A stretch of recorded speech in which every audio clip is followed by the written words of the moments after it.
কলঙ্ক মোচনের জন্য আমি বলছি যে পুলিশের যে মানবিক পুলিশ হতে হবে।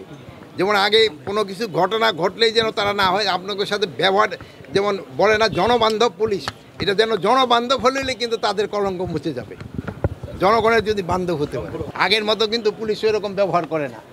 আপনারা যদি সন্তুষ্ট হয়ে থাকেন তা আমি সন্তুষ্ট, জনগণের সন্তুষ্টের সাথে তো আমার সন্তুষ্ট, যেটা আমি তো জনগণকে রিপ্রেজেন্ট করতেছি না। আর সন্তুষ্টর কিন্তু কোনো প্যারামিটারও নাই, সন্তুষ্টের কোনো প্যারামিটার নেই।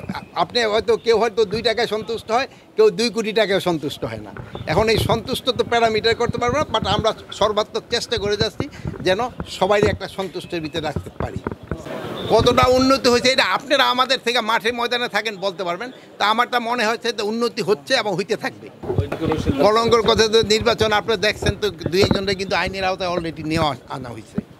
না ঘটবে না বলবে না, আমরা বলছি যে এই ঘটনা যেন না ঘটে, এটার ব্যাপারে আমরা কঠোর হস্তে দমন করার জন্য আমরা চেষ্টা করে যাচ্ছি। গতকালকে এরকম একটা ঘটনা ঘটছে, এটার জন্য যদি আমাদের বাহিনীও যদি কেউ দায়ী হয়ে থাকে তার বিরুদ্ধে ব্যবস্থা নেওয়া হবে এবং যারা এটা করছে তাদের বিরুদ্ধে ব্যবস্থা নেওয়া হবে। আগামী নির্বাচনের জন্য আইন শৃঙ্খলা বাহিনী, শুধু পুলিশ নয়, সব আইন শৃঙ্খলা বাহিনী প্রস্তুত। যেই সময় ডেট দিবে ওই সময়ের জন্য, যেহেতু একটা সময় আছে আর অনেক দিন, আমাদের প্রস্তুতিরও একটা সময় আছে। আসতে বন্যায় না, দোয়া করবেন যেন বন্যাটা না আসে। আপনারা দোয়া করবেন যে আসতে বন্যা করেন কেন, বন্যা কি আসতে নাকি, বন্যা যেন না আসে এই জন্য দোয়া করবেন। যদি আসে ওইটার জন্য আমাদের সব ধরনের প্রস্তুতি আছে।